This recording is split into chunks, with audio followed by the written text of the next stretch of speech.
हाँ आम आज आज आम कॉलेज रे शिक्षा विभाग आउ उद्भिद विज्ञान सेमिनार अनुष्ठित होता आ शिक्षा विभाग NEP 2020 उपर आलोचना होता एम रिसर्च पर्सन थे डॉक्टर प्रदोष कुमार दास आमर रीडर इन एजुकेशन बड़गाँ कॉलेज आम अध्यापक अध्यापिका माने से विभाग पिला माने सब उपस्थित थे प्राय 10-15 जन पिला सेमिनार रे तंकर पेपर पाठ करिसेंती एवं रिसर्च पर्सन प्रदोष सर बहुत उपादेय तथ्य पिला मानक आगरे आनिचंती NEP 2020 को नहीं सेपटे उद्भिद विज्ञान आमर आसी रिसर्च पर्सन भावे CRRI डॉक्टर मीरा कुमारी कर आउ जहाँ दुईटी विभाग आज पाठचक्र अनुष्ठित हो जाइए पिला मानकर पाठपढ़ा सहित ये जो विभिन्न कार्यक्रम स्टडी टूर आ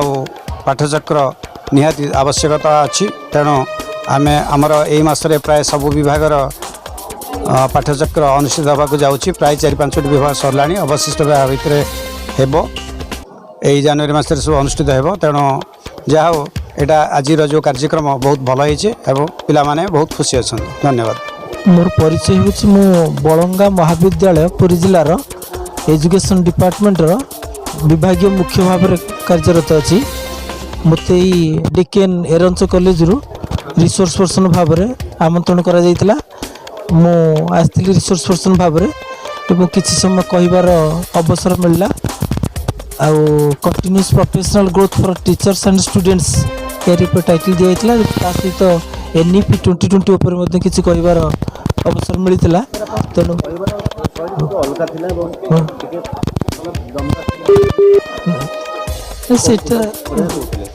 सेटा रिसोर्स पर्सन भाव दायित्व तुले पड़ो ता ऑडियंस मान कि लगी से केतोटे प्रश्न भी पचार अवसर मिलता मत प्रश्न पचारि पिला भी आंसर देते अनुभव कले पिला किसी ग्रहण करेंगे एवं जो टीचर्स मैंने उपस्थित थे से भी प्रोफेशनल ग्रोथ गोटे निहती भाइटाल वर्तमान जुगे केवल मात्र लर्निंग टाक स्टॉप करदे शिक्षार समाप्ति होगा बोली अनुभव करुचे प्रकृति हवा उचित नुहे टीचर सब निजक अपडेट रखिले स्टूडेंट्स माने अपडेटेड हे स्टूडेंट्स मान एक्सपोजर बढ़ो स्टूडेंट्स मान एकाडेमिक अचीवमेंट बढ़ो एवं से सुख्याति आनीदे महाविद्यालय तेणुक सब एग्जाम्पल देकर पिला बुझे पड़ला आशा कर पिला हृदयंगम करेंगे सब स्टाफ मैंने मोर दृष्टांत एवं मोर उपस्थापन रू किसी शिखी थे से प्रोफेशन रे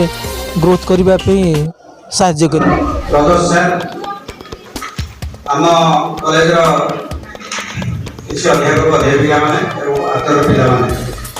सार जो दीक्षांत आलोचना पर सेमिनार विषय जो पिला सब बाहर बुलूले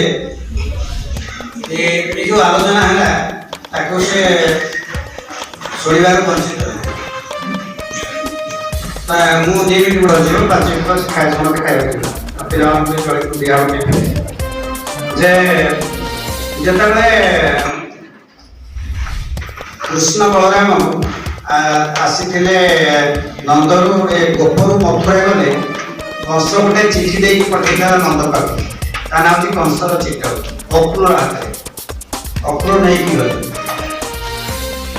रामकृष्ण मेरे भाई को अक्रूर संगे संग करी देबू केड़े हेलेणी को होर बेरी पए ताहांकु आगे देखी नंद बुझुकी कंस हूँ से माने से अंचल राजा केते राज्य मिसिक से राजा धीराज राजा कहबारे नंद नंद हूँ गोपाल जाति रे तो तोर जो जोड़िए पुओ रामकृष्ण देखे पठेदेव अक्रूर हाथ तो पुओ मैंने केड़े केड़े हेलेणी देखी सही देखिए मधुर उत्सव शुभ कथा सीना तोते बड़ लोक संगे संग हो भय न रही केड़े हेले तोहर बेनी पाए आंबे ना से देखिए मधुर उत्सव नंद धनुत्सव धनुजात्रा कर तो पुओ मैंने आसी देखिए मो धनुजात्रा को देखिए बड़ लोक संगे संग हो भय न रही ये धनुजात्रा को केते बड़ बड़ लोक को निमंत्रण कर तो पुओ मैंने आसी देखिए सब भय दूर हो ବଡ଼ ଲୋକମାନେ କ'ଣ ଡେକାରେ ବଡ଼ ନା ମୋଟାରେ ବଡ଼ ନା ଧନୀ ବହୁତ ଟଙ୍କା ପଇସା ଅଛି କୋଉଥିରେ ବଡ଼ କିଏ କହିପାରିବ? ତାଙ୍କର ହେଉଛି ଜ୍ଞାନ ବଡ଼, ଜ୍ଞାନରେ ଅଧିକା। ଯାହାଙ୍କର ଜ୍ଞାନ ଅଧିକା, ଯାହାଙ୍କର ଅଭିଜ୍ଞତା ଅଧିକା, ତାଙ୍କୁ ଆମେ ବଡ଼ ଲୋକ କହିବା। ବୟସରେ ବଡ଼ ନୁହଁ କି ଟଙ୍କା ବଡ଼ ନୁହଁ। ତେଣୁ ଯଦି ଗୋଟେ ସଭା ସମିତି ହେଉଛି, ଗୋଟେ କାର୍ଯ୍ୟକ୍ରମ ହେଉଛି ସେଠି କିଛି ଲୋକ କିଛି ବିଜ୍ଞ ଲୋକ, କିଛି ଅଭିଜ୍ଞତା ସମ୍ପନ୍ନ ଲୋକ ଆସିଛନ୍ତି କହିବାକୁ, এইটা ଆମର ଦାୟିତ୍ୱ କର୍ତ୍ତବ୍ୟ ଯେ ଆମେ ସେ ସଭାରେ ବସିବା ଏବଂ କିଛି ଶୁଣିବା। ମୁଁ ସବୁବେଳେ କହିଥାଏ କହିବା ବାଲା ଠାରୁ ଶୁଣିବା ବାଲାର ବେଶୀ ଆବଶ୍ୟକତା ଅଛି। ଶ୍ରୋତା ଆଉ ବକ୍ତା, ଯଦି ପୁରାଣ ପଢ଼ା ହେଉଛି, ଭାଗବତ ପଢ଼ା ଯାଉଛି, ଯିଏ ପଢ଼ୁଛି ତାହାର ବେଶୀ ପୁଣ୍ୟ ନୁହେଁ, ଯିଏ ଶୁଣୁଛି ତାର ବେଶୀ ପୁଣ୍ୟ।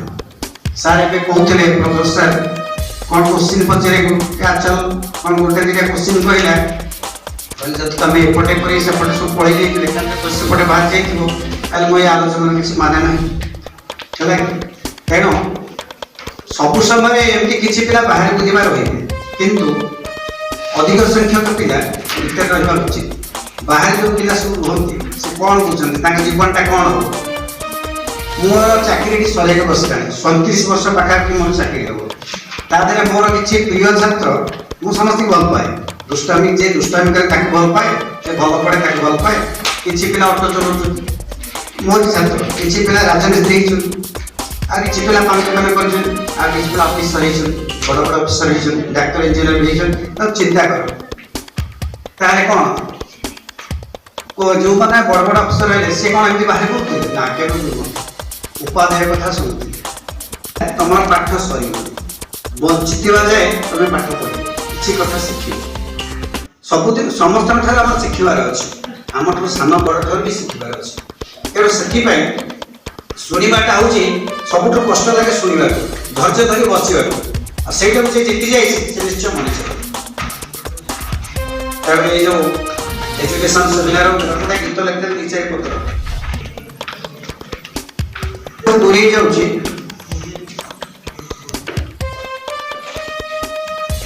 ମୋବାଇଲ ଫୋନରେ ସବୁ ଅଛି। ମୋବାଇଲ ଫୋନରେ ଚାହିଁଲେ ତମେ ଖାତା କଲମ ଦରକାର, ନୋଟ୍ ପ୍ୟାଡ୍ ଅଛି। ଆମର ଯେ ମୁଁ ଖାଲି ଗୀତ ନୋଟ୍ ପ୍ୟାଡ୍ରେ ଲେଖେନି, ଯେତେ ଆପ୍ଲିକେସନ ଯେତେ ମେସେଜ ସବୁ ନୋଟ୍ ପ୍ୟାଡ୍ରେ ଲେଖି ତାକୁ ଫରୱାର୍ଡ କରିବ। ତେଣୁ ତମେ କାଗଜ କଲମରେ ଲେଖିଲେ ତମ ଅକ୍ଷର ଯଦି ଖରାପ ହେଇଯିବ କି ପଢ଼ିପାରିବନି। ସୁନ୍ଦର ସୁନ୍ଦର ଓଡ଼ିଆ ଅକ୍ଷର, ଇଂଲିଶ ଅକ୍ଷର ବାହାରିବ। ବିଭାଗର ସେମିନାରଟି ଖୁସି ଲାଗିଲା ତ ଆସିକି ଦେଖି, ପିଲାମାନେ ଶୁଣ ମନ ଦେଇକି, ନୂଆ ଶିକ୍ଷାନୀତି ଆପଣେଇକି, ନୂଆ ସିଲାବସ ତୁମେ ଦେଖିକି ଆଗକୁ ଚାଲିବ ପାଠ ପଢ଼ିକି। କେତେ କେତେ ନୂଆ ପାଠ ପଢ଼ିବ, ସେସବୁ ପଢ଼ିକି ଆଗୁଆ ହେବ। ମେଜର ସାଙ୍ଗକୁ ମାଇନରଟି, ଭିସି ସହିତ ଏମଡିସି ଭେଟି, ସବୁ ପାଠ ମନ ଦେଇ ପଢ଼ିବ, ପଢ଼ିଲେ ତୁମେ ତ ମଣିଷ ହେବ। ଶିକ୍ଷା ବିଭାଗକୁ ତୁମେ ବାଛିକି, ମହତ୍ଵ କାର୍ଯ୍ୟ ସବୁ କରିକି, ସବୁ ପାଠ ଅଛି ଶିକ୍ଷା ଭିତରେ, ମାନସତ୍ଵ ସହିତ ଦର୍ଶନ ପାଏ। ପରିସଂଖ୍ୟାନକୁ ତୁମେ ପଢ଼ିବ, ହିସାବ ବିକାଶ ଆଗେଇ ଯିବ। ପାଠ ପଢ଼ା ସହ ସେମିନାରଟି ବହୁ ଉପାୟରେ ହେବ ସେଇଠି। ମନ ଦେଇ ତୁମେ ସବୁ ଶୁଣିବ, କେତେ କଥା ସେଠି ବୁଝିପାରିବ। ଏତିକି କହୁଛି ତୁମମାନଙ୍କୁ, ଭଲ ପାଠ ପଢ଼ି ତୁମେ ଚାଲ। ଧନ୍ୟବାଦ।